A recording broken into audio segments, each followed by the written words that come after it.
Bienvenue dans Eureka4, l'épisode cast. Ah non, c'est pas ça. Qu'est-ce que t'as fait? Oh, le blagueur. Bienvenue dans Eurecast, le podcast des énigmes. Ah non, c'est pas ça, putain. Attends, j'essaie une dernière. Ah là là. Bienvenue dans le 4e épisode de cette émission audio où l'on parle beaucoup d'énigmes. Oui, c'est bon. Et je suis toujours accompagné par l'incroyable, l'inoubliable, que dis-je, l'incontournable Johan de Un Trésor à Paris. Comment vas-tu, Johan? Pas mal, ça va très bien. Merci pour la présentation. Et on est parti pour ce 4e épisode, et je te dis tout de suite le sommaire. T'es parti? Allez, c'est parti. Donc on va commencer par le feedback de l'épisode précédent, un épisode qui était, on va dire, avec un peu moins de jeu, toujours aussi long, mais qu'on a eu des très bons retours, donc j'ai hâte d'en discuter. On va également faire le tour des news, et on peut dire que sur le mois de septembre et octobre, il y a beaucoup de choses à dire. Comme on dit, c'est la rentrée des énigmes. C'est aussi le retour du jeu impossible pour embêter Johan, et vous aurez tout le loisir de voir Johan réfléchir, ou essayer de réfléchir à mon énigme que j'aurais bien concocté pour lui. Enfin, nous finirons évidemment par une énigme de fin. Johan va nous raconter la solution de l'énigme du mois précédent, et moi j'ai prévu une énigme impossible à emporter. Longue conservation que vous aurez tout le loisir d'en profiter chez vous. Voilà, j'espère que vous êtes prêts et prêtes, car Eureka4, l'épisode cast, c'est maintenant. Jingle, mais il n'y a pas de jingle, voilà. Il n'y a pas de jingle. Ta-ta, ta-ta-ta-ta. Donc, on commence par les feedbacks. Yes. Johan, t'as quoi de ton côté? Alors, moi j'ai un petit erratum quand même à faire, parce que on a parlé pas mal de Enigma City la dernière fois, et le gérant m'a contacté pour me dire que on a juste dit oui qu'il y avait 5 salles en plus qui étaient prévues par rapport aux 3 qu'il y a déjà. Non, à 8 salles, ça aurait fait beaucoup dans le local. En fait, c'est 5 au total qu'il va y avoir, et je trouve que c'est vraiment adapté par rapport à la ville. Donc c'est très bien. Voilà, faut pas s'attendre à non plus à trop de salles. C'était déjà incroyable, c'est toujours incroyable. C'est ça. Donc c'est pas un erratum qui change vraiment la face de ce qu'on s'était imaginé. Mais voilà, au moins on a mis nos attentes au bon niveau. C'est ça. On donne des informations précises sur Cast. Voilà, c'est précis. Donc n'hésitez pas, si vous voyez d'autres erreurs dans ce que dit Johan, à nous prévenir. Et tu vois, on a tenté le mois dernier du coup à faire moins de jeux, faire du coup plus de discussions, de découvertes, d'analyses, et j'ai l'impression que ça a beaucoup plu. C'est différent. Et j'ai l'impression quand même que les escapes, c'est quelque chose qui passionne, et que c'est un point commun de tous les amateurs d'énigmes. Est-ce que t'as pas l'impression, est-ce que toi tu connais des amateurs d'énigmes qui n'aiment pas les escapes? Non, j'avoue, j'en connais pas. Après, il y a peut-être il y a des genres d'escape que des fois les gens aiment pas. Par exemple, l'horreur, c'est vraiment le truc qui divise. Mais c'est vrai qu'un amateur d'énigmes qui aime pas du tout les escapes, c'est compliqué. Ah, mais par contre, si, attends, maintenant que tu me le dis, il y a quand même des gens qui jouent vraiment que en ligne parce que c'est moins cher quand même. C'est vrai que l'escape, il y a cette barrière financière, et quand t'es étudiant par exemple, t'as des fois vraiment pas l'occasion d'en faire. Donc c'est déjà arrivé de gens qui ont peu l'occasion d'en faire. Après, je pense que quand t'en fais, t'apprécies. C'est un peu ça aussi la règle. C'est vrai. Moins t'en fais, et plus tu es dans l'attente et la découverte aussi. Et tu parlais des escapes d'horreur, il y a aussi des escapes très immersives avec des acteurs, du roleplay, aussi qui divisent pas mal. Pareil, soit t'adores, soit t'aimes moins. Mais c'est vrai que j'ai l'impression que l'escape game, c'est vraiment un sujet qui passionne. On est tous à compter nos salles, à se remémorer nos meilleures salles. Et j'ai l'impression qu'on va pouvoir en reparler un petit nombre de fois, parce qu'il y a beaucoup de choses à dire. On n'a pas tout dit. On passe aux actus. Allez, vas-y. Parce que le programme est chargé, comme on dit. C'est la rentrée des énigmes, et je me rappelle, lors de l'épisode 2, tu nous avais parlé des soirées énigmes à Paris. Il devait y en avoir une par mois, si même moi, ouais, c'est ça. Et la dernière était début juillet. Donc s'il y a eu un peu de vacances, est-ce que la rentrée de cette soirée énigme va se faire? Bah oui, ça va se faire. C'est vrai qu'au mois d'août, les gens étaient quand même plutôt pas là. Ils étaient partis en vacances, donc ça a sauté. Mais en septembre, c'est prévu que ça reprenne. Et il y a déjà la date du 20 septembre qui a été arrêtée. Donc je pense que si vous écoutez cet épisode, il y a peut-être peu de chances que le 20 septembre 2024 vous soyez avant, parce que Nous au moment où on enregistre, c'est dans 2 semaines. Mais voilà, sachez que pour l'instant ça continue. On sait pas combien de temps ça va durer, mais la deuxième là pour l'instant elle aura lieu, c'est sûr. Trop bien. Et du coup, tu participeras en tant qu'auteur, en tant que joueur? Ben moi cette fois-ci je vais participer en tant que joueur. C'est vrai que j'étais dans les créateurs la première fois. Je trouve sympa aussi de voir comment ça se passe côté joueur. Donc je vais faire ça. Et par contre on sait pas où c'est dans Paris. C'est vrai que c'est en fonction du nombre de personnes qui s'inscrivent qui vont choisir un lieu. Donc c'est important en tout cas pour les auditeurs qui veulent participer de bien aller s'inscrire et dire qu'ils vont venir s'ils veulent avoir une place. Et il y avait un projet d'étendre à d'autres villes. Pour l'instant, c'est toujours que Paris. C'est toujours que Paris pour l'instant, effectivement. Trop bien. Et on va suivre attentivement. En tout cas, tu nous feras un petit retour de cette soirée énigme la prochaine fois. C'est prévu. Mais à Lyon, il y a aussi des choses. Alors, c'est dans un peu plus longtemps. Mais sachez qu'il faut déjà réserver son week-end du 19 et 20 octobre, puisque c'est Octogone à Lyon. Octogone, c'est la convention du jeu et de l'imaginaire. Donc, c'est un peu tout, convention du jeu et de l'imaginaire. Donc, je vais vous donner un peu l'idée de pôle qu'on peut trouver sur place. Quand on parle de pôle, c'est une sorte de quartier dans la convention. Donc, il y a tout ce qui est jeux de plateau, jeux de société, jeux de rôle, les figurines aussi, le grandeur nature, et il y a un pôle escape game. Et du coup, côté The Pôle, on sera présent pour la 6e année consécutive. Donc on sera présent le samedi et dimanche, parce qu'il faut savoir que déjà dès le vendredi, il y a des animations, mais on n'y sera pas. Et vous pourrez voir soit moi, soit Anna. On ne sait pas encore comment on sera organisé, mais il y aura toujours l'un de nous deux derrière le stand. Et on vient pas les mains vides. On vient avec un petit jeu qui s'appelle le Manoir Haussmann. C'est sur le thème d'une maison hantée. J'arrive. Mais rassurez-vous, ça ne fait pas peur. C'est pas vraiment un escape game, c'est ce qu'on appelle, nous, un roll-up games. Donc c'est en fait des catering qui vont être du coup dans la convention, à certains endroits, il va falloir d'abord les trouver. Et puis après, c'est une maison hantée, donc derrière chaque lieu d'énigme, il y aura une porte à ouvrir pour voir ce qu'il y a derrière et un peu combattre les fantômes. Mais tout ça se fera sur votre téléphone. C'est 4 énigmes qui seront tout public, dans le sens où, 1, ça ne fait pas peur, mais 2 aussi, c'est accessible à tout niveau. Et c'est hyper ludique, et c'est hyper fun. Donc on a hâte de le faire jouer à tous les visiteurs. Oui. C'est vrai que moi du coup je pourrais pas participer parce que je viens pas à Octogone, c'est un petit peu loin de Paris. Mais c'est vrai que moi je connais surtout ce salon parce que j'ai bien vu que vous y participez souvent là tous les ans. Je vois qu'il y a des jeux à chaque fois que vous faites, donc je trouve ça très cool. Bon là c'est la première fois que vous venez en tant que escape game. En plus de jeux de piste, mais est-ce que ça va changer quelque chose pour vous ou pas trop? C'est une super bonne question. C'est d'habitude on est déjà venu avec des escape games éphémères pendant la convention. Donc là c'est plutôt en mode jeu de piste puisqu'on va se balader dans la convention pour essayer de récupérer les énigmes. Mais oui, c'est vrai que tu fais bien de le remarquer. À ce moment-là, notre salle sera très certainement ouverte, donc ce sera le gros sujet de l'actualité. Et je pense c'est ce qu'on mettra le plus en avant à ce moment-là. Okay, qu'est-ce qu'on a hâte. Et c'est vrai que des jeux, ça fait longtemps. Vous en proposez. J'ai vu. C'était des trucs très variés que vous avez proposé.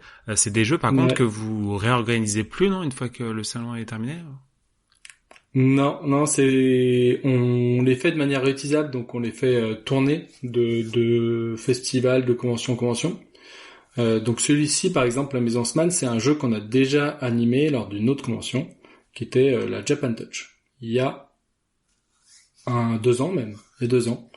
Et c'est vrai que quand tu regardes surtout l'historique d'Octogone, on est déjà arrivé avec un escape game historique sur Tony Garnier, on a déjà fait un escape game un peu roleplay, donc jeu de rôle plutôt, sur le thème de l'espace. On a fait des jeux avec d'autres créateurs de jeux de piste. Donc à chaque fois on fait pas mal de choses variées et c'est agréable. Nous, c'est vrai qu'on vient toujours avec des nouvelles énigmes pour que les gens qui viennent, puisqu'il y a quand même pas mal de visiteurs réguliers, puissent découvrir d'autres choses. Et je sais pas s'ils viennent cette année, mais l'année dernière il y avait Goupy aussi qui font aussi des énigmes hyper sympas. Du coup, eux ils font des jeux sur table. Ils devraient sûrement être là. D'accord, parce que vous n'êtes pas les deux seuls à faire des trucs thématiques énigmes, non? Et l'année dernière, il y avait aussi des jeux sur table type Unlock par exemple, Et il y avait des autres escape games physiques, mais j'ai pas le nom des créateurs, donc je vais pas pouvoir le dire. Mais il y avait des escape games physiques que Octogone avait loué à un créateur et que des bénévoles d'Octogone animaient pendant le week-end. Ah si, il y avait Odysseus aussi qui avait fait une enquête. Donc Odysseus, qui est un escape game de Lyon, qui avait fait une enquête pendant tout le week-end, qui était hyper sympa. Donc c'est un pôle où vous aurez plusieurs animations d'énigmes sur tout le week-end différentes. Faut juste être là assez tôt pour pouvoir réserver ces créneaux, mais sinon il y a plein de trucs à faire, c'est hyper sympa. Ouais, c'est ça, parce que les gens qui veulent vraiment faire les trucs d'énigmes, faut un peu speeder pour avoir une place, sinon c'est complet, c'est rapidement complet. Bah c'est pour ça d'ailleurs que nous on propose un jeu de piste, parce qu'on n'est pas envie de dire non aux joueurs et joueuses. Mais pour tous ceux qui viennent avec un espace fermé, Odysseus par exemple qui vient avec un jeu qui se passe dans une salle avec un nombre limité de joueurs, il faut venir assez tôt dans la journée pour pouvoir réserver son créneau, parce que c'est vite plein. Ouais, parce que vous, les années précédentes, vous aviez quand même fait ça, non? C'était des créneaux aussi, et là, maintenant, vous voulez plus parce que c'est trop frustrant. C'est hyper frustrant pour nous, donc on l'a fait 2 ans, je crois. Et déjà, c'est frustrant pour nous, c'est frustrant pour les joueurs, et en plus, c'est un équilibre à trouver. C'est-à-dire que c'est cool d'en proposer, des salles comme ça, mais si on fait tous ça, au final, très vite, c'est tout plein, et les gens, ils ont rien à jouer. Donc le fait que nous, on a aussi des jeux de piste, on s'est dit, nous, on va faire le jeu de piste, et quand les autres jeux sont pleins, au moins, il reste toujours l'autre de disponible. Donc, ça permet d'alléger, de fluidifier le flux des joueurs. Ok, c'est pas mal. Et voilà, mais après, tu crois qu'il y a des gens qui habitent ni à Lyon, ni à Paris? En France, c'est une minorité, je crois, mais Ah ouais? Non, je dis bien, il faut peut-être pas dire de bêtises, ça se trouve, il y en a quand même plus. non, c'est une minorité. Pour ceux qui habitent ni à Paris ni à Lyon, ou ceux qui habitent à Paris et à Lyon et qui en veulent toujours plus, il y a un truc incroyable, ça s'appelle les jeux d'énigmes en ligne. Ah oui, ça, il y en a plein, là. Ouais, et notamment, du coup, j'en ai noté 2 qui me semblent hyper intéressants, que je voudrais te présenter, mais faussement, parce que tu les connais déjà. Et qui sont liés à l'actualité de la rentrée, quand même, non? Ah oui, voilà, c'est ça.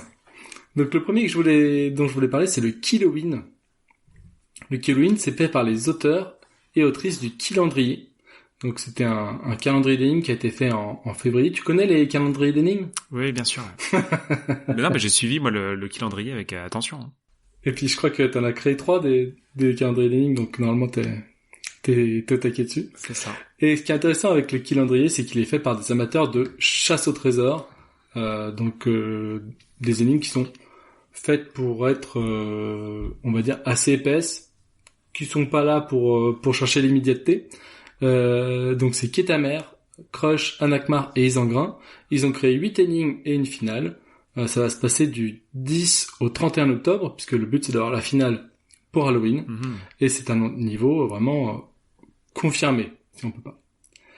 Et d'un autre côté, en octobre, il y a aussi le début de Svol. Ah. Tu connais Svol? Ah bah oui, Svol, hein. J'ai participé plusieurs fois, et surtout l'année dernière, puisque c'était vous avec Annabelle qui aviez fait les énigmes. Et oui, on avait fait toutes les énigmes du mode infernal. Cette année. Pas mal. Ça t'a plu? Ouais, ça m'a beaucoup plu, ouais. Non, mais c'est vrai que, Svol, j'avais fait jusque-là plusieurs fois et j'avais souvent trouvé qu'il y avait des soucis, alors que l'année dernière, ce que vous aviez fait, c'était vraiment impeccable. Donc, si vous recréez les énigmes, ça m'intéresse grandement. Je peux dire qu'on a fait des énigmes du mode infernal. Donc, on a fait la moitié des énigmes du mode infernal. Donc, il y aura encore plus de variété cette année. Et puis on a quand même essayé de faire des trucs hyper sympas, on est très fiers de ce qu'on a fait, donc je vous conseille quand même de participer pour cette année encore. Et Svol, du coup, c'est même les mystérieuses inventions du professeur Svol, c'est un univers vraiment à part, et c'est par Créanime, c'est les créateurs de Sherlock Géant dans la ville, Lupin dans la ville, et on va retrouver des éléments intéressants, 8 blocs d'énigmes, alors que je viens de dire que le Killoween a 8 énigmes, et c'est un bloc tous les 3 jours. Alors attention, un bloc d'énigmes, ça veut dire qu'il peut y avoir 1, 2, 3, je sais plus s'il y avait 4 énigmes par bloc, mais tous les 3 jours, du coup, on va avoir notre lot d'énigmes à résoudre, et puis on aura 3 jours pour le résoudre. Ça commence le 21 octobre, et ça dure jusqu'au 15 novembre. Et là, du coup, on a 2 niveaux de difficulté disponibles, le niveau normal et le niveau infernal. J'aime bien montrer ces deux jeux en parallèle, puisque ils ont des choses qui sont vraiment très proches par rapport au fait que ce soit un jeu qui s'étale dans la durée, qui se joue en ligne, qui se joue avec des énigmes comme ça qui s'enchaînent. Mais il y a quand même des éléments qui sont très différents. Déjà, ce vol, c'est fait pour être tout public, en tout cas le mode normal. Le mode infernal est déjà un mode très élevé. Alors que Killoween, on est sur de l'énigme quand même organisé par les chasse-trésors. Je considère que c'est vraiment un niveau confirmé. Ouais, mais enfin après moi il me semble quand même que tout ce qui est calendrier Killoween c'est plus dur que le mode infernal de Zvol, hein. Non, t'es d'accord? Je suis d'accord avec ça. Mais c'est vrai qu'en fait sur ce vol ils ont vraiment fait ce mode infernal qui fait je pense très peur parce que on se dit ça va être infaisable alors que en fait enfin quand on a l'habitude de faire des énigmes ça reste quand même moi je trouve que c'est faisable. Il y a des indices en plus pour se débloquer donc voilà, moi je trouve qu'il n'y a pas de problème. Après il se trouve que ce vol donc ils ont leur mode normal et le mode normal est aussi intéressant pour les amateurs d'énigmes. Hein. En fait, je dis ça parce que j'ai testé quelques énigmes du mode normal, donc je sais de quoi il s'agit. Et oui, non mais j'ai eu en avant-première. Oui, bah pour aider à faire le jeu. Et j'ai vraiment beaucoup apprécié les énigmes que j'ai testées en mode normal. Donc les deux à mon avis seront intéressants. Eh ben voilà, falloir s'inscrire aux 2 jeux. On peut. Hein, ils sont vraiment faits pour être joués en parallèle, donc vous pouvez les jouer les 2 en même temps. En effet. Le Killoween, c'est un jeu des habitués pour les habitués, mais il y a quand même quelques réserves. Sur le Killoween, s'ils gardent le même format que ce qu'ils font sur les derniers jeux qui sont créés, eh ben, les énigmes, globalement, on peut y arriver à le faire dans la soirée, même si vous confirmez, puisque les indices tombent, au bout d'1 heure, il y a déjà les premiers indices qui tombent pour tout le monde, le but, c'est que, tu y arrives, donc il y a beaucoup d'entrées. Encore une fois, n'y allez pas si vous avez jamais fait l'énigme, mais normalement, si vous êtes sur ce podcast, il n'y a pas de raison de pas essayer. Donc, il y a beaucoup d'entraides sur le serveur, et les indices tombent régulièrement. Je crois qu'ils arrêtent au bout de minuit, mais il y en aura encore le lendemain, ensuite. Zvol, d'un autre côté, il y a beaucoup d'entraides sur le serveur également. C'est une super communauté, les gens sont là pour s'aider. Par contre, là, c'est un mode survie. C'est-à-dire qu'en fait, le but, c'est que vous avez 3 jours pour le faire, mais si vous n'y arrivez pas, vous allez avoir des handicaps pour les blocs suivants. En fait, moi, quand même, par rapport aux 2 jeux, c'est vrai que tout ce qui est calendrier, c'est des énigmes où globalement, je crois qu'il y a quasiment aucune que j'arrive à résoudre sans indice. Perso, pour dire un petit peu la difficulté. Après, moi, aussi, je les joue seul. Alors, quand on joue en équipe, forcément, ça aide un peu, mais même moi, on fait à 2 des fois avec Delphine et on n'arrive pas. C'est rare, hein, ça nous arrivait quand même d'en résoudre certaines, mais très souvent on n'y arrive pas du tout. On a vraiment pas d'idée parce qu'on est sur des décodages qui vont être assez pointus en fait. Faut avoir des sacrés déclics. Je trouve que dans ce vol c'est quand même plus guidé, on a plus d'aide pour nous aider à trouver les astuces, donc je trouve que c'est plus accessible. C'est clair que un petit test d'entrée, si vous savez pas ce que c'est un visionnaire, c'est peut-être pas la peine d'aller tenter par exemple, c'est ça. Et oui, il y a plein de codages auxquels ils font appel et si tu les connais pas, ça va pas beaucoup aider. Hein. C'est un jeu pour les habitués et il n'empêche qu'ils avaient quand même une volonté. S'ils ont créé le calendrier, c'était pour faire connaître ce type de jeu. Donc ils sont aussi, ils accompagnent. Hein, les gens qui faisaient pas de chasse-trésor s'y mettent. Mais voilà. Encore une fois, c'est un jeu pour les habitués. Pour les 2, moi je tiens quand même à remarquer que l'entraide elle est géniale. Enfin moi j'adore la communauté qu'on a sur les jeux d'énigmes parce que il y a toujours quelqu'un pour t'aider, pour t'expliquer, pour te dire si t'es sur la bonne piste ou pas. Donc c'est top.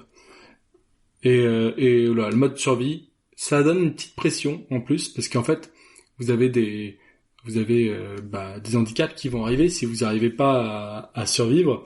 Donc Zvol c'est un petit truc sympa que je crois que je connais pas d'autres jeux d'énigmes qui ont ce mode survie où il faut continuer à faire des énigmes si on veut pas être éliminé. Non, c'est eux qui sont partis sur ce créneau et en fait quand on y pense, c'est pas nécessaire en fait pour un jeu d'énigmes qui est ce côté survie parce que déjà ça peut être frustrant si finalement tu meurs et que dans le sens où t'arrives pas à résoudre les énigmes à temps.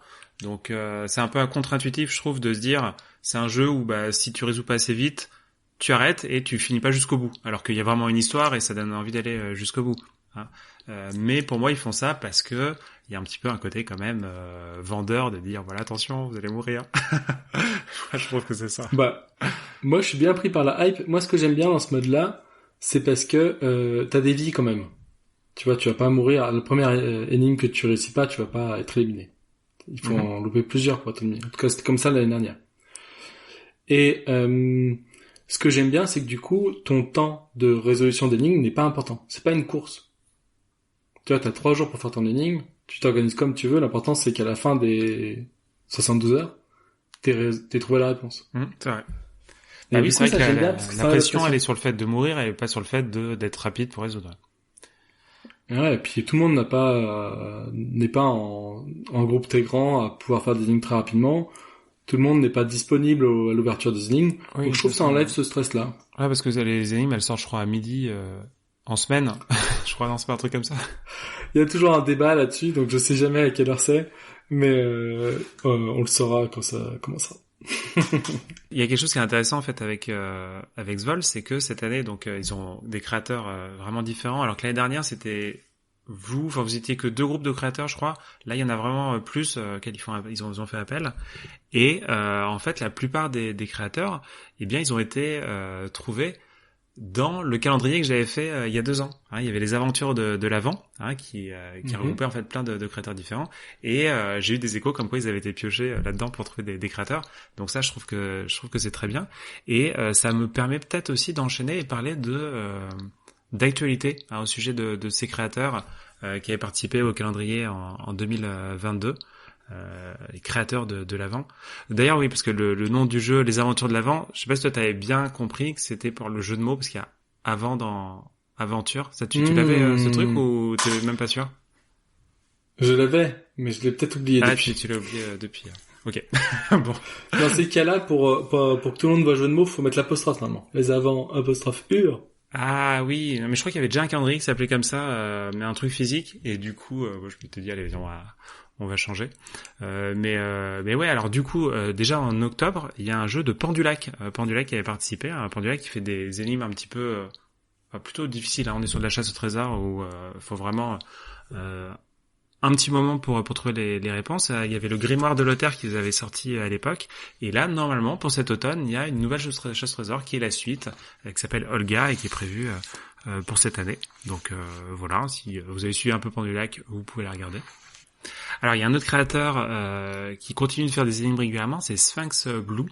Alors si vous vous souvenez des retours d'avance, si vous avez participé, lui il avait fait une énigme sur une œuvre d'art et c'est ce qu'il aime bien faire en fait. Il prend des œuvres d'art existantes et il crée des énigmes avec ça. Alors ça peut être soit en modifiant des parties de l'œuvre, soit en cachant des petites choses dedans. Donc il faut avoir quand même bien l'œil pour regarder dans les œuvres d'art qu'est-ce qui est louche. Et il fait comme ça des énigmes régulièrement, donc pourquoi pas aller voir. C'est vrai qu'il y a plein de trucs différents dans les énigmes. Là, on parle de plusieurs choses. C'est cool qu'il y ait toute cette variété, parce que en fonction des gens, ça va plaire plus ou moins aux personnes. Et je trouve que la meilleure façon quand même de faire, c'est de tester un petit peu ce que propose chacun pour voir qu'est-ce qui nous plaît le plus et creuser quand les énigmes nous plaisent bien, quoi. Voilà. Il y a Aldébaran. Qui avait participé aussi et qui continue à regarder des parents, qui est très actif sur ses réseaux. Il fait différents jeux. Il fait des jeux dans sa ville, parce que lui, il organise des chasses au trésor à Charleville-Mézières, mais il fait aussi régulièrement des chasses au trésor en ligne ou des petits jeux comme ça d'énigmes sur son site. Oui. Thomas, toi, tu participes régulièrement à ce qu'il fait? Régulièrement, oui. Je crois qu'on avait fait une pas trop mauvaise place sur la dernière. Et c'est très sympa. À chaque fois, il arrive à avoir un univers bien différent, je trouve. C'est vrai, oui, t'as raison. Il y a des univers différents à chaque jeu. Et il y a aussi Néo, Néo qui nous surprend à chaque fois avec cette énigme. Alors en fait, lui, il avait participé sous le nom du compositeur anonyme à l'époque. Depuis, il s'est créé différents personnages et finalement maintenant c'est l'entre-deux Néo, le site qui rassemble un peu les différents univers. À chaque fois, il fait des projets différents, mais qui ont quand même une thématique en commun. Je sais pas si toi tu vois la thématique. Alors, j'hésite la musique ou les jeux de logique. Les énigmes. Ça, c'est Ah, c'est vraiment une thématique. oui. Non, c'est pas ça. Large. Bah non, mais dans le compositeur anonyme, il y avait la musique, mais dans les autres, pas vraiment. Hein. Et en fait, Non, c'est pour ça que je trouvais pas, mais... ouais, bah c'est ça. Bah, pour moi, le point commun, c'est surtout un point commun visuel, hein, parce qu'il y a beaucoup de noir et blanc. Hein, dans ce qu'il fait à chaque fois, c'est une marque très forte. Et dans le dernier projet qu'il a sorti, au début, il a fait genre c'était pas lui et tout. Bon, tout était en noir et blanc, ça faisait quand même très très néo. Il a fini par lâcher le morceau à un moment. Mais voilà, des trucs géométriques. Et alors lui, il fait aussi des choses assez dures pour le coup. Je pense que parmi les créateurs, hein, ça fait partie. Bah, c'est pas aussi dur que du Pan du Lac ou là, ou des grosses chasses au trésor comme ça sur plusieurs mois, mais il fait des énigmes où vraiment faut aller choper les astuces, c'est pas du tout facile, mais derrière c'est quand même des choses élégantes qu'il propose, donc généralement ça plaît beaucoup à ceux qui y arrivent. J'ai bien aimé, moi, le carnet de Néo. Donc, je crois qu'il y a qu'un seul volume, mais le but, c'est d'en faire plusieurs. Et il rebondissait sur des jeux de logique pour après faire du décodage. Et c'était très bien accompagné, puisque les jeux de logique, on les connaît, donc on a quand même un cadre confortable. Et puis les décodages, ils étaient amenés correctement. Donc moi je conseille à ceux qui ne savent pas s'ils ont le niveau pour faire les autres jeux de Néo. En tout cas, le carnet est super sympa. Je suis d'accord que c'est une bonne introduction. Hein. Ça, je l'ai joué aussi pour le coup. Et c'est vrai qu'il se sert de tous les codages de base, donc ça permet déjà de se les approprier pour ceux qui connaissent pas. Mais il va vraiment chercher des astuces. On n'est pas juste à décoder bêtement. Ah Loin de là. Hein. Avec Neo, c'est pas trop le genre. il sait surprendre. C'est ça. Est-ce qu'il y a d'autres jeux là qui sortent dans les aventures de l'avant? Je crois que j'ai fait le tour des créateurs de ce qu'il y avait.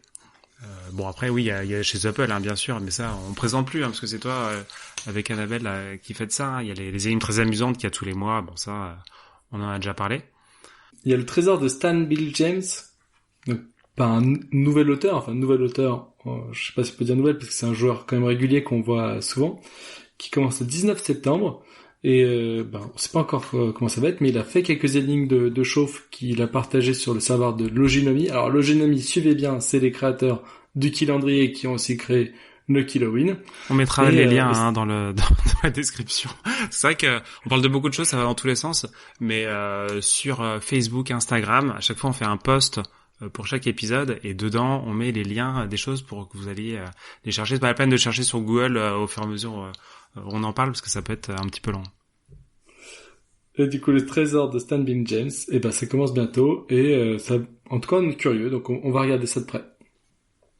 Très bien. Est-ce qu'il n'y a pas un gros jeu aussi qui arrive pour 2025? Bon, remarque, c'est pas tout de suite. Hein. Est-ce qu'on en parle Un gros jeu?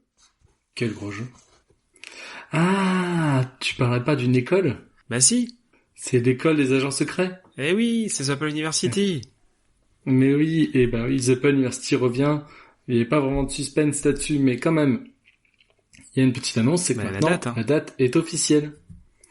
Ce sera le samedi 25 janvier 2025. C'est joli d'ailleurs, 25 janvier 2025. Et c'est toujours un événement 100% en ligne, donc vous pouvez vous inscrire où que vous soyez. Le thème n'est pas encore dévoilé, mais sachez que c'est quand même... C'est quand même, je crois, la 5e saison, si je ne me trompe pas, 6e peut-être même. Non, c'est la 5e là. 5e? Attends, 20, 21, 22, 23, 24, 25, non, 6e. Attends, je me trompe. Mais non, parce qu'il y a eu les 3 premières années, c'était les 3 années d'école. Après, il y a eu le stage. C'est l'année dernière, on était en stage d'entreprise. Et là, maintenant, on est à la 5e. Ouais, c'est bon alors. Donc... non mais tu faisais genre parce que moi je peux imaginer oui non tu t'embrouilles vraiment dans c'est ton jeu hein, Thomas, c'est ton jeu. Donc le thème n'est pas encore dévoilé, mais après la première année où c'était l'admission, ensuite on a fait la rentrée, enfin on a fait les partiels. L'année dernière c'était le stage et cette année ça sent quand même très fort le retour à l'école. Donc prévoyez votre journée complète et votre soirée. Hein, on est sur du gros jeu. Mais sachez que une fois la soirée finie, le jeu est fini pour de bon et vous êtes tranquille. Le lendemain, c'est dimanche, vous pouvez vous reposer. Ouais. Et ça, d'ailleurs, c'est vraiment le point qui rend fou tous les joueurs de The Apple University parce que, tous les joueurs qui jouent, il me semble, hein, tout le monde aime beaucoup ce jeu.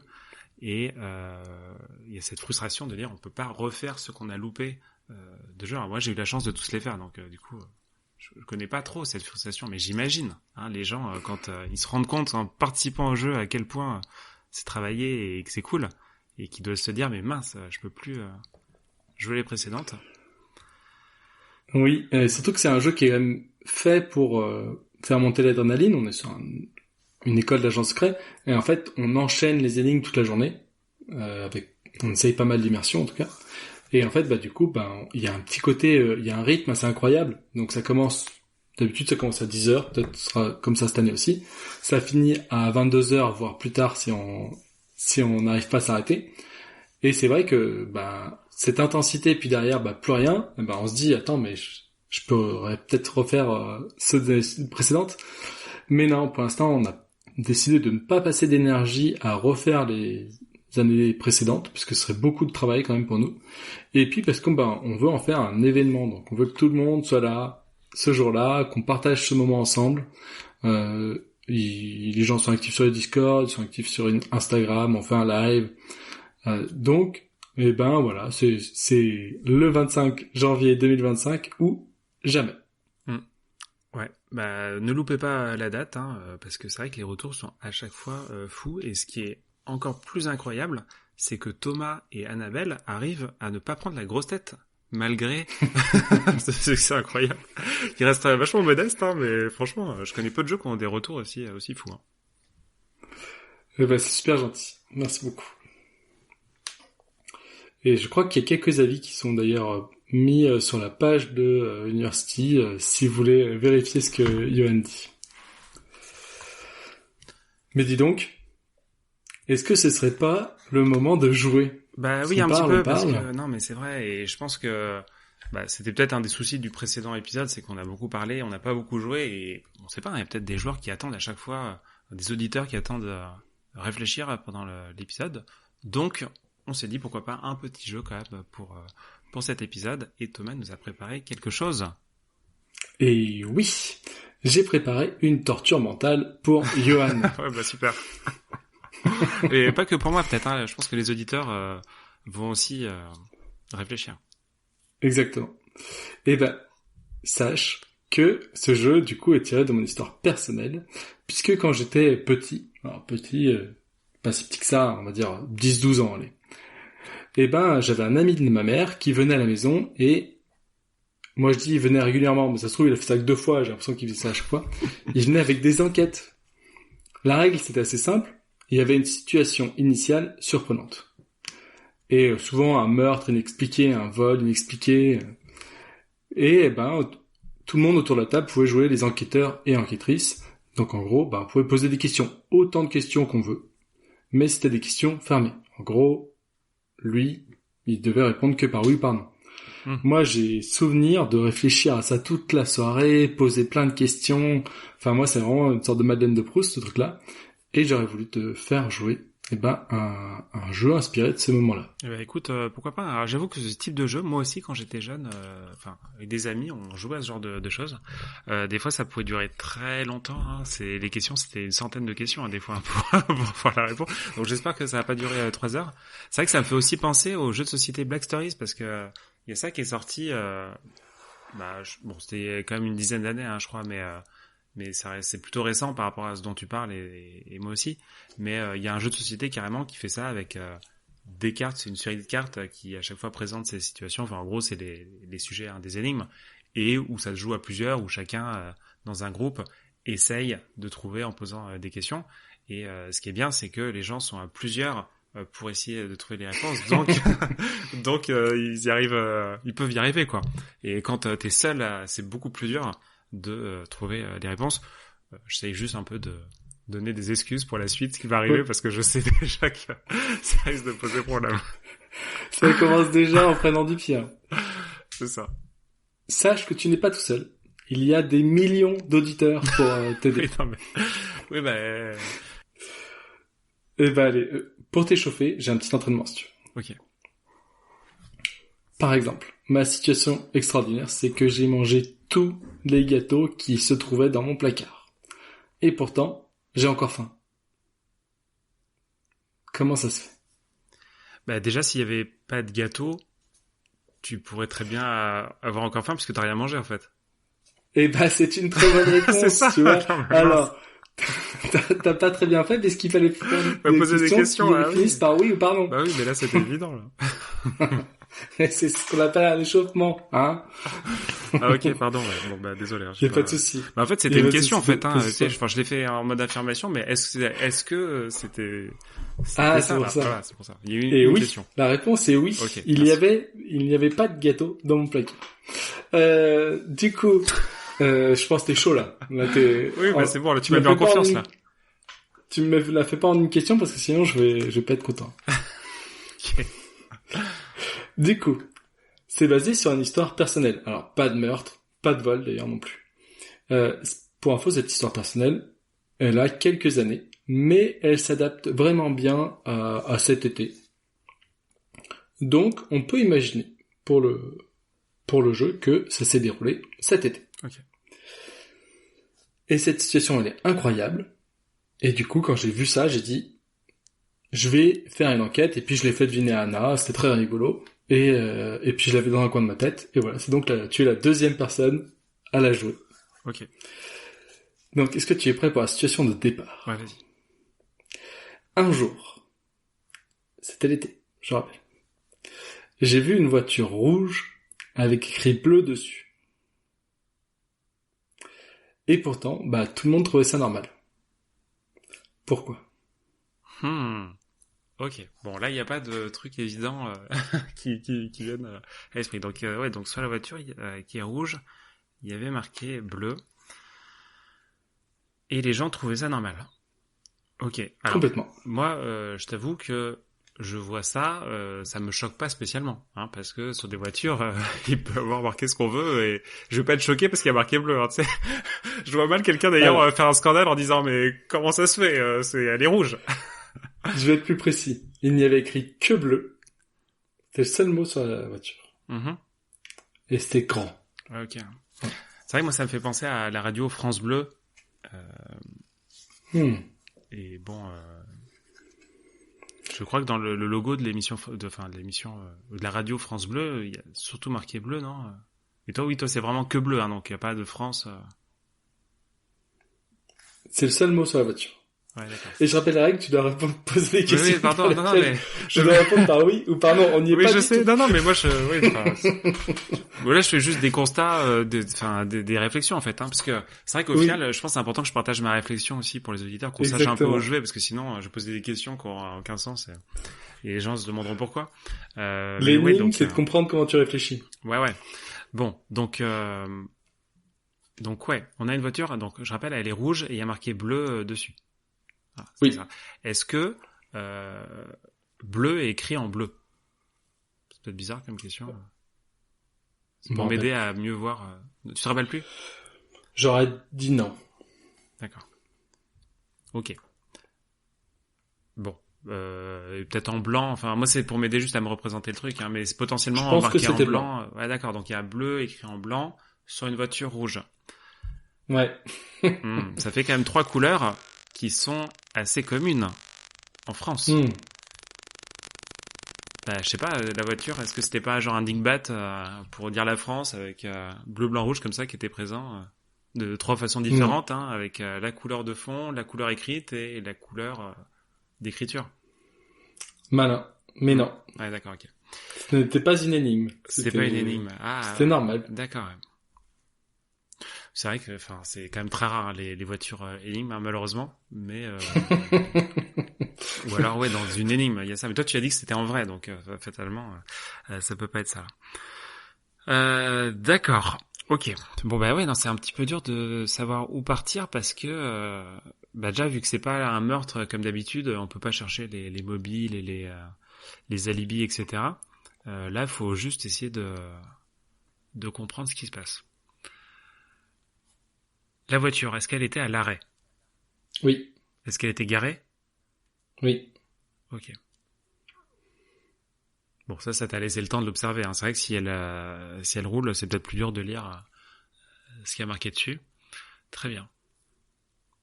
Est-ce qu'il y avait des choses autour de la voiture qui étaient en lien avec la voiture? Oui. Ah, bah voilà, c'était pas juste une voiture toute seule comme ça. Là, il y avait un contexte. Bah non, mais je pense que Oui. on est d'accord que c'est le contexte qui aide à expliquer le fait qu'il y ait marqué bleu. Oui. Ok. Bon. Bah ouais, du coup, il faut arriver à comprendre qu'est-ce que c'est le contexte. Est-ce que le contexte c'est d'autres voitures? Oui. Ah! C'est que ça, hein. Il y a pas d'autre chose. Est-ce que Joker. c'est ah Joker, ah d'accord. Ouais, parce que je me demande parce que bon, ça peut être des voitures, mais il peut y avoir par exemple des C'est... gens autour. Je sais pas si les gens font partie aussi du contexte. Non. D'accord. Ok. Ouais, donc c'est vraiment des voitures. Il y en a d'autres. Est-ce que sur les autres voitures, il y a marqué aussi des trucs? Oui. Ah non, mais j'aime bien quand tu dis oui parce que tu sais ça, le raisonnement avance. Hein. Ok. Il y a marqué d'autres trucs. Est-ce que c'est des couleurs aussi qui sont marquées? Non. D'accord. Est-ce que c'est pas genre la suite de la phrase et c'est genre ce serait un cortège et du coup c'est une phrase qui se lie avec plusieurs mots? Reformule. Excuse-moi, D'accord. je veux bien que tu reformules parce que je vais pas te mettre sur une fausse piste. D'accord. Est-ce que euh, les voitures étaient elles-mêmes en lien les unes avec les autres? Oui. Est-ce que le mot bleu faisait partie d'une phrase? Oui. Très bien. Et est-ce que cette phrase était présente sur les autres voitures? Oui. Eh ben c'est ça. Oui, donc ça formait une phrase. Ouais.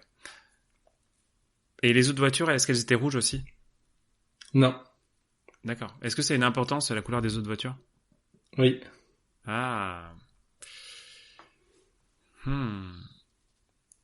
Ok, mais donc tu m'as dit que les mots n'étaient pas des couleurs, hein, donc c'est d'autres mots qui forment une phrase. Euh, ok. Est-ce que la couleur précise des autres voitures est importante? Oui. Hmm. Oui, donc moi en fait, j'aimerais bien arriver à déterminer quelle était la suite de couleurs des voitures. Est-ce qu'il y a rouge? Est-ce que genre la suivante elle est bleue? Ça serait marrant en fait, t'as marqué bleu et c'est la suivante, ça forme une chaîne après. Ouais, mais après c'est pas d'autres couleurs, t'as dit. Hein. Bon, là, est-ce qu'il y a une autre voiture qui est bleue? Oui. Ah voilà. Ok. Est-ce que la couleur bleue de l'autre voiture est vraiment en référence avec le mot bleu marqué sur celle dont tu m'as parlé?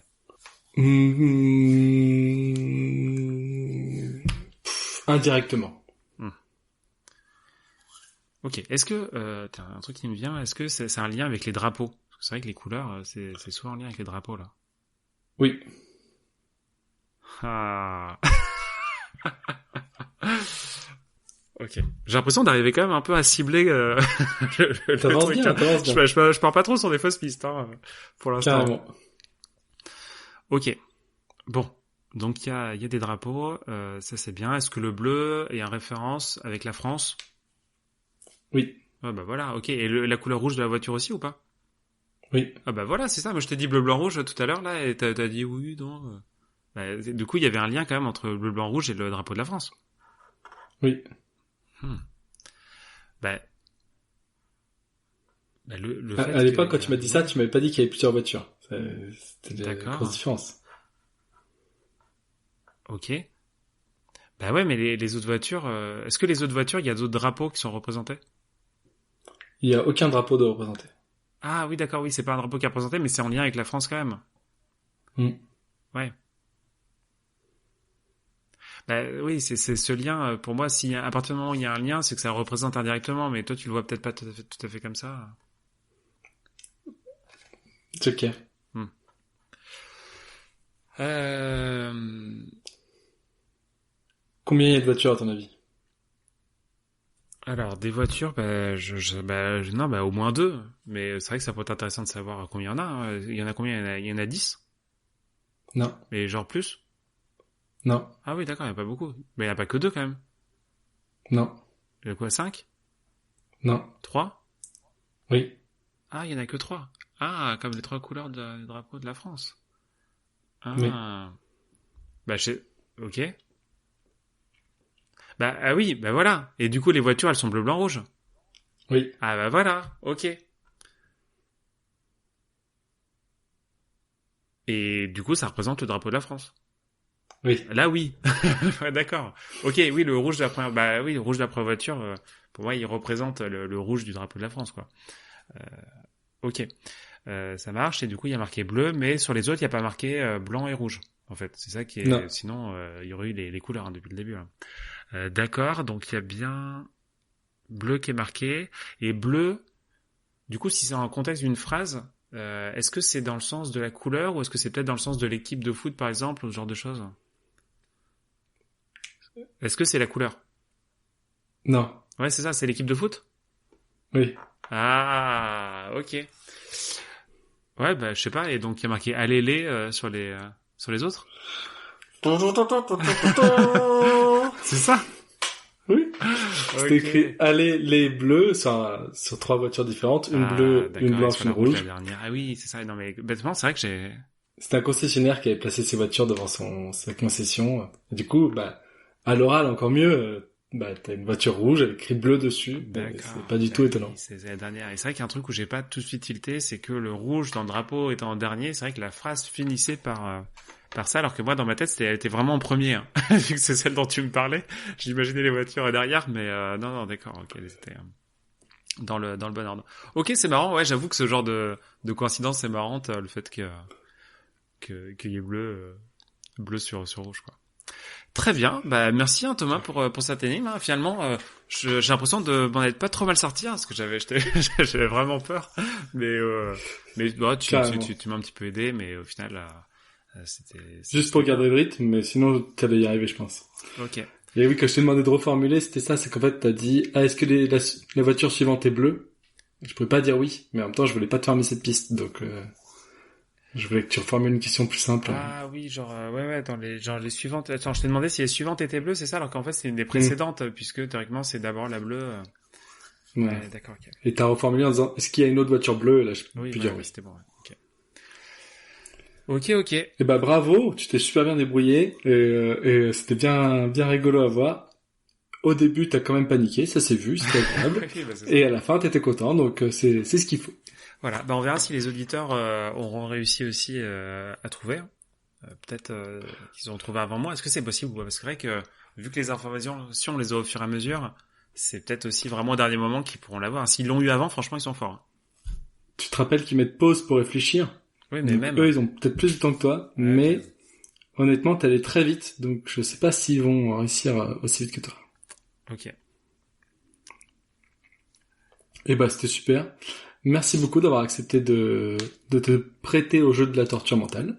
Avec grand plaisir. Et je crois que c'est déjà, malheureusement, Bientôt la le fin. temps de la fin de l'énigme. Oui. De la fin du podcast. Bah oui, sauf que qui dit fin dit énigme de fin. Énigme! Bah oui. Bon. D'ailleurs, énigme de fin, c'est quand même pas terrible. Comme nom, il faudrait quand Ah même ouais? trouver un nom. Tu trouves que c'est pas classe? Énigme de fin. Bah je sais pas, hein, au moins c'est factuel, hein, on comprend tout de suite de quoi il C'est s'agit. vrai qu'on comprend. Bah si les auditeurs ils ont des idées, ils peuvent nous les proposer en commentaire, hein, mais bah oui, hein. Non, Ouais. mais toi-même t'as pas mieux, non? Non, j'ai pas mieux. Ouais, Mais c'est vrai que c'est clair. Moi. Du coup, Johan, Ouais. le mois dernier, tu nous as proposé un Ouais. casse-tête, que dis-je, un piège mental, et je veux bien l'explication. Ouais, alors donc c'est pas l'énigme de la torture mentale, hein. Ah, parce que toi, le jeu en fait, c'est vraiment le nom officiel, c'est ça que toi t'appelles ça l'énigme de la torture mentale, ou c'était juste Non, Non, voilà, c'était j'appelle juste, ça une enquête. Ouais, ok, ça marche. Bon, alors moi le mois dernier, j'ai sorti cette énigme qui était pour moi toute simple, c'est comment écrire 1, 2, 3, 4 avec seulement 2 chiffres différents. L'énoncé est court, mais ça peut prêter à réflexion. Et on m'a proposé des réponses. Parce que c'est vrai que nous, on n'a pas de système de validation. En fait, la seule validation qu'on propose actuellement, c'est d'attendre la fin, l'épisode suivant, en fait. Hein. Ça peut être long. Voilà, il y a des joueurs, ils veulent proposer les réponses. Du coup, c'est possible. Hein, on m'a proposé des réponses directement et j'ai pu confirmer aux gens. Par contre, si vous le faites, je précise, n'utilisez pas les réseaux Eurecast. Parce que avec Thomas, on a tous les deux accès à ces réseaux. Du coup, si vous faites des propositions, bah, l'autre peut l'avoir. Hein, alors que le but justement, c'est que il y ait ce challenge à chaque épisode. Amical. et sain entre voilà. nous deux. C'est ça, des énigmes qu'on n'arrive pas à résoudre quand c'est l'autre. Ça fait plaisir. Mais bon, voilà. Donc, en fait, il suffit de nous contacter. Thomas, te rendre contact sur les réseaux de Zuppel, peut-être, non? Ouais, c'est très bien. Voilà, c'est ça. Et moi, sur le réseau Indiana Johan, hein, et comme ça, c'est possible de nous contacter sur Instagram ou sur Facebook. Voilà. J'ai eu des réponses, j'ai eu des bonnes réponses, j'en ai une petite dizaine, hein, quand même, de bonnes réponses. Donc globalement, les gens trouvent, mais il y a eu aussi des mauvaises réponses proposées, et il y en a eu pas mal. Il y en a eu pas mal. Ouais. Je tiens à dire que moi, j'ai eu la bonne réponse, même plusieurs bonnes réponses, juste c'était pas celle que tu voulais. Ah oui, c'est ça. Oui, parce que Thomas quand même a voulu me faire des propositions. Parce que lui non plus, il avait pas la patience d'attendre à la fin. Il m'a fait des propositions donc que j'ai refusées, mais qui marchaient plus ou moins. La première proposition, non, mais je suis désolé, la première, pour moi ça marche pas. Mais non, mais en fait, c'est vrai qu'on dit écrire 1, 2, 3, 4 avec 2 chiffres différents. Donc on pourrait très bien dire on prend 1 et 2. Et en fait, on va se servir de 1 et 2 pour dessiner des choses. Hein, donc, Thomas nous a proposé des dessins. Mais franchement, t'es pas le seul. Hein. Je crois qu'il y en a au moins deux autres qui ont proposé aussi de faire des dessins, mais qui sont pas convaincants du tout. Alors, ok, avec 2, 1, tu peux faire une sorte de 4 en les mettant à 90 degrés. Mais totalement. voilà, mais le 3, c'est un peu plus dur. Et voilà, c'est pas très satisfaisant quand même comme réponse. C'est vrai que pour aller plus loin dans cette idée, tu peux aussi très bien dire, ça on me l'a pas proposé quand même, hein, mais on pourrait très bien dire, voilà, je prends un 1 ou un 2, enfin des choses peut-être un peu arbitraires, et puis je m'en sers comme pixel pour dessiner des chiffres avec ça. Bon, t'y arrives aussi, hein, voilà. C'est vrai. Mais non, hein, c'était pas ça. D'accord. Et en fait, pour tout vous dire, c'est une réponse qu'on pouvait valider dans un champ texte. Hein, donc c'est ça, c'est un petit indice que j'ai donné des fois et qui aide un petit peu à cadrer pour dire voilà, on part pas sur des trucs trop graphiques. Mais malgré ça, il y avait quand même, voilà, plusieurs idées qu'on pouvait essayer d'explorer. Et c'est vrai que contrairement à des énigmes un peu, comme on propose peut-être d'habitude, ou même dans les escapes, d'habitude c'est quand même un peu plus guidé. Enfin, on a vraiment des éléments dont on a l'habitude, qu'on a l'habitude de manipuler, on sait comment réfléchir avec. Là, il faut vraiment sortir ça de son imagination. Donc, c'est plus dur. Une idée qui est revenue quand même pas mal, c'est le binaire. Hein, donc, le binaire. Ça permet d'écrire des nombres avec juste des 0 et des 1.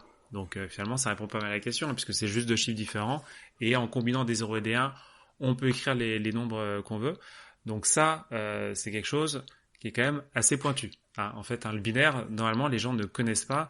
Ça sort pas comme ça gratuitement en escape game, hein, ce genre de choses, parce que non, c'est technique. Alors ça peut sortir dans les chasses au trésor d'énigmes. Hein. Ça, si on joue le Kill ou Win, il faut connaître le binaire, hein, sinon on n'arrive pas à décoder potentiellement. C'est quand même quelque chose qui marche bien, hein, puisque on peut former les nombres. Par contre, là où on pourrait dire c'est un peu bizarre, c'est que pourquoi est-ce que je dis que 1 à 4 hein, avec le binaire, on peut former n'importe quel nombre, donc ça aurait été un peu bizarre de spécifier juste 1, 2, 3, 4. Ça pouvait un petit peu donner la puce à l'oreille, mettre la puce à l'oreille que c'était pas ça. Et puis, bon, peut-être aussi l'énigme n'aurait pas eu grand intérêt parce que voilà, c'est un peu juste la définition du binaire. Voilà, il faut juste penser au binaire, quelle est la définition de ça. Voilà, moi, j'aurais pas trouvé ça très satisfaisant. Après, c'est vrai qu'on sait jamais le créateur, son niveau d'exigence et tout, en termes de subtilité et tout. Donc voilà, mais bon, là, je le dis. Une autre piste qui était pas mal. Le binaire, d'ailleurs, tu me l'avais proposé aussi, hein, je crois. En deuxième, mais j'espérais que c'était pas la bonne réponse. Ouais. C'est ça, parce que Thomas, il fait du développement informatique et je crois que le binaire aussi, ça fait vraiment partie des trucs où on a les réflexes. Et ça, pour le coup, c'était vraiment les informaticiens qui me faisaient cette proposition assez rapidement parce que ça a du sens. Ensuite, il y avait les chiffres romains. Tu m'as aussi proposé ça. J'aimais bien ça. Moi, je trouve ça pas mal. Ça marche un peu mieux, c'est un peu plus original parce que c'est vrai qu'en chiffres romains, on prend le 1 et le 5, ça fait I et V. Et avec ça, on peut quand même former les chiffres de 1 à 4, pas de problème. C'est vrai que... alors les chiffres romains, d'ailleurs, ça fait partie des trucs. Perso, moi, j'aime déjà beaucoup plus que le binaire parce que les joueurs, normalement, ça ils connaissent. Hein, en fait, ils connaissent un minimum. Je pense qu'on voit ça à l'école et puis on voit ça aussi sur les horloges, hein, quand même. Hein. Les chiffres, les nombres de 1 à 12, ils sont présents. Normalement, on arrive à le voir. C'est vrai qu'avec les chiffres romains, il y a ce petit piège, hein, quand même, qui et que quand un chiffre inférieur, tu sais, il y a la soustraction, hein, le ix, Oui. ça fait 9. Ça, c'est un truc, en fait, ça, c'est un truc que j'ai constaté avec les joueurs. Des fois, ils s'en souviennent pas, hein, de ça, et du coup, ils peuvent se tromper sur les valeurs. Mais c'est rare que ils connaissent pas du tout, hein, parce que vraiment, sur les horloges, ça y est, hein, cette astuce, donc normalement, au moins, ils connaissent. Mais voilà, et donc ça marche, hein, avec un 1 et un 5, on peut faire de 1 à 4, mais on peut aussi faire jusqu'à 8. 5, 6, 7, 8. C'est ça, donc à nouveau, pourquoi avoir juste spécifié 1, 2, 3, 4 si on peut aller plus loin? Ça aurait été bizarre. Ça aurait été bizarre, donc il se trouve que c'était pas non plus ça. Néanmoins, quand j'avais pensé au chiffre romain, moi j'étais plutôt satisfait. Je me suis dit, tiens, c'est vrai que le troisième caractère romain c'est 10. Est-ce que le 10 c'est considéré comme un chiffre? Non. Du coup je me suis dit, ah bah tiens, c'est bien les deux chiffres, c'est pour ça qu'il est pas allé trop loin. Donc j'étais hyper, ça m'avait satisfait, je me suis dit, ah, ça doit être ça. D'accord, alors pour moi en fait le X c'est un chiffre romain. Oui. Mais quand tu l'écris en chiffre latin, là non, parce que ça devient un nombre. Oui. Mais sinon, pour moi, on peut très bien dire que X est un chiffre au sens romain. Enfin bon, ouais non mais après je suis d'accord, hein, franchement que ça marchait quand même pas mal. Bon, il se trouve que du coup c'était encore autre chose, et pour comprendre en fait il y avait une subtilité qui n'était pas forcément évidente, mais quand l'énigme dit comment écrire 1, 2, 3, 4 avec seulement deux chiffres différents, c'est pas comment écrire les 4 chiffres 1, 2, 3, 4.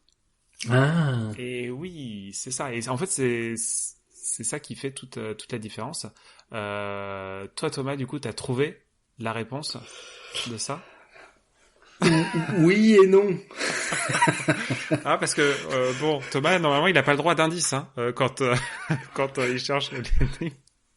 Je connais la réponse, mais je sais pas si on peut dire que je l'ai trouvée. C'est possible que Anna ait trouvé. C'est sûr même. Et mais un petit peu t'aider.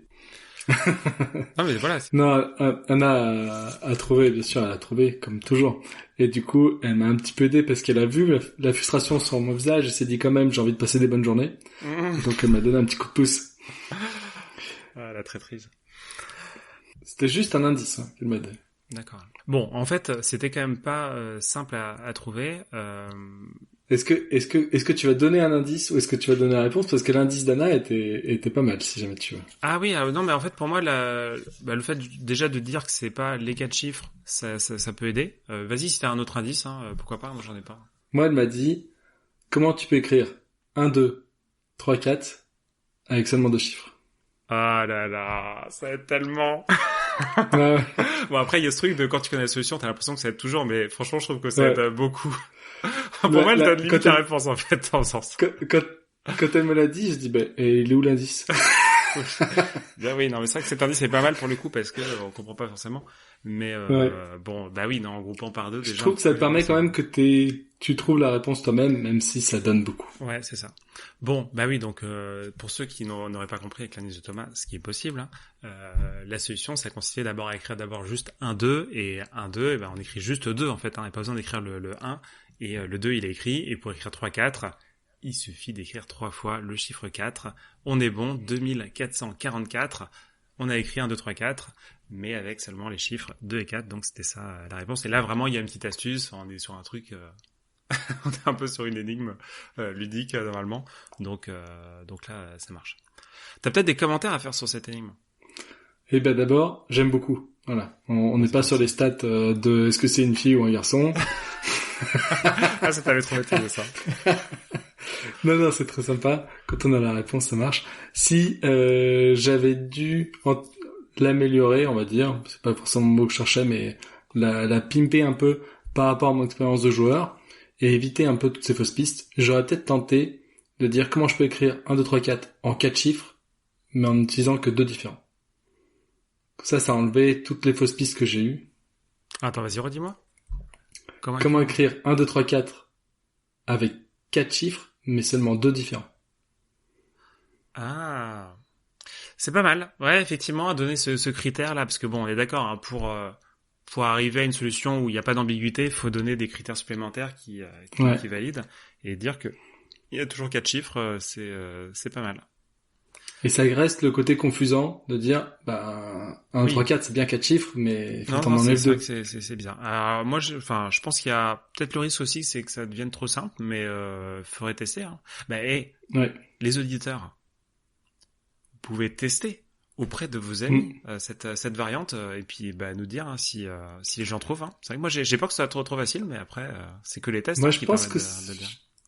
Je pense que ça reste difficile, donc allez-y, convertissez vos conjoints, conjointes, enfants et parents en cobayes. On veut savoir s'ils trouvent. C'est ça. Là, pour le coup, on n'est pas sur de l'explosion cérébrale là avec cette énigme. Ça reste quand même.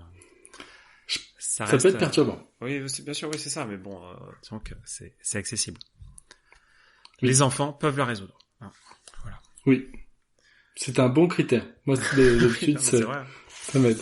Et il y a plein d'énigmes que les enfants peuvent résoudre et qui sont hyper intéressantes. Et qui sont pas forcément faciles. Très bien. Bon, moi j'aurais envie de dire, on peut s'arrêter, mais. Allez. Merci de nous avoir écoutés. Non, là tu vas encore me torturer là. Et donc, c'est l'heure de l'énigme de fin de ce mois-ci. Et oui, alors, Johan m'a dit, allez, fais plus court, casse-nous moins la tête. Donc, absolument, j'ai pas du tout respecté la consigne. Non, mais il y avait ce truc, c'est vrai que plus c'est court, plus c'est facile de la passer en tête, quoi. Et plus c'est long, plus ça implique de l'écrire, et vu qu'il y a des astuces à l'oral, du coup, ça bug. C'est le résumé, hein. Oui, c'est vrai. Alors, du coup, j'ai quand même essayé de faire court. Mais, je peux pas m'empêcher, donc, il y a une phrase. D'accord. Et ensuite, après vous avoir laissé réfléchir un petit peu, je vous donnerai quand même un indice. Ah ouais? Ah, direct dans les lancers? Ok. Ouais, pour avoir quelque chose pour nous stimuler. Voilà. Je me suis dit j'avais envie d'avoir quelque chose à manger. Donc, est-ce que tu es partant? Je suis partant et alors, on va voir, mais c'est vrai que le but c'est que les auditeurs arrivent à résoudre. Ah ouais. Voilà. Et moi j'y crois, mais je suis pas sûr. Attends, mais tu l'as testé du coup l'énigme parce que normalement c'est Annabelle qui teste, non? Oui, mais en lui donnant la réponse. Et elle a trouvé. Ah oui. Oui. Non, mais après t'as testé et t'as conclu que c'était difficile quand même. Ouais. C'est ça. Hein. Ah oui, donc Annabelle a pas trouvé. Non, je lui dis, t'as vu, c'est marrant. Et il y avait la réponse dans ma note. Ah, t'as même pas fait gaffe. Et après, je me suis dit, c'était il y a quelques mois. Et après, je me suis dit, c'est celle-là que je veux faire. Mais du coup, j'avais plus de cobayes. Ok. Donc, comme d'habitude, si tu trouves, tu fais semblant de pas avoir trouvé. Ouais, pour pas mettre mal les auditeurs. L'énigme de fin de ce mois-ci commence ainsi. Il existe une lettre qui est toujours bien habillée, toujours parée pour sortir en soirée. Sais-tu laquelle? Non. Voilà. Voilà. C'est pas la réponse. Non, c'était pas. Donc oui, il y a le but c'est de trouver la lettre en fait. Ouais, c'est ça. Voilà, c'est pas juste de répondre oui ou par non. D'accord, ok. Parce que je pensais au jeu. Non, ça c'était l'autre jeu. Ok, oui, il fallait me faire répondre oui ou non. D'accord, ouais, donc il y a une lettre. Après, il y a 26 possibilités, hein, donc du coup, ça va. Et parce que d'ailleurs, ça c'est un des points auxquels je pensais, parce que si jamais on voulait mettre à disposition des joueurs un système pour valider automatiquement les réponses, des fois ça s'y prête pas forcément, hein, parce que des fois les réponses c'est pas des champs textes, et puis des fois si t'as 26 choses à valider, moi je connais les joueurs, hein, je sais qu'ils valident tout, hein, si ça marche pas. Et oui, c'est pour ça que celle-ci ne marcherait pas pour ça. Après, il y a des techniques comme un pourquoi, demander pourquoi avec une question assez fermée pour qu'il n'y ait qu'une seule réponse possible. Ah oui, un pourquoi, d'accord, oui, qui est obligé de valider en plus, c'est pas juste la lettre, mais un truc supplémentaire. Ouais, je suis d'accord. D'accord. Et je veux bien que tu répètes la phrase quand même. Ouais, c'est une lettre qui est bien habillée, tout ça, mais il faut trouver laquelle. Voilà. On recherche une lettre qui est toujours bien habillée, toujours parée pour sortir en soirée. Ok. Voilà. Et du coup, mon petit indice, si vous voulez. Moi, je veux bien. Allez. Eh ben, ça ne va pas vous avancer, mais c'est l'une des 26 lettres de l'alphabet. Ah, ça m'a donné une petite piste, là. C'est pas bien parce que tu pouvais hésiter avec l'alphabet grec, russe. Voilà, là au moins je cadre un peu quoi. Oui, franchement c'est gentil. Hein. Merci Thomas.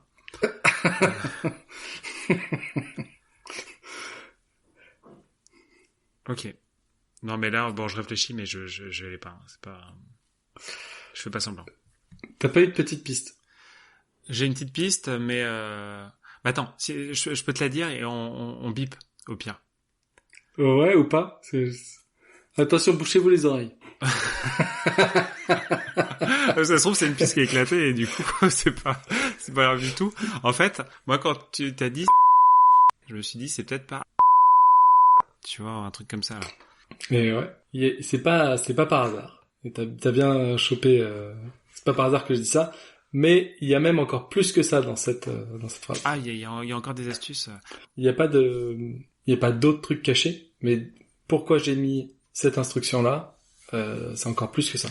Parce qu'il y a pas aussi juste pour dire que pour dire que c'était l'alphabet latin et pour dire pas autre chose. Mais là, je veux pas te le dire. Ok, ça marche. Mais tu l'as compris. Tu l'as compris, mais tu le sais pas encore. C'est pour ça. Ok, bah écoute, ça marche. Donc voilà, je pense que je t'ai quand même donné une petite aide, une petite indication. Je t'ai aiguillé. Oui, bien sûr. Après, on va voir. Hein. C'est que à la fin, de toute façon, qu'on pourra juger de est-ce que c'était bien faisable et tout. Pour l'instant, c'est un peu tôt. Encore un mois à attendre. C'est ça. Et je pense qu'il est l'heure de conclure. Et je souhaite dire un grand merci de nous avoir écoutés jusqu'au bout. Parce que si vous m'entendez dire ça, vous avez écouté jusqu'au bout. Ouais, bravo. Ouais, bravo. Partagez-nous vos remarques en commentaire Instagram ou Facebook. On veut tout savoir. Et on se dit à bientôt pour Euré 5. Ciao. Allez, à bientôt. Ciao.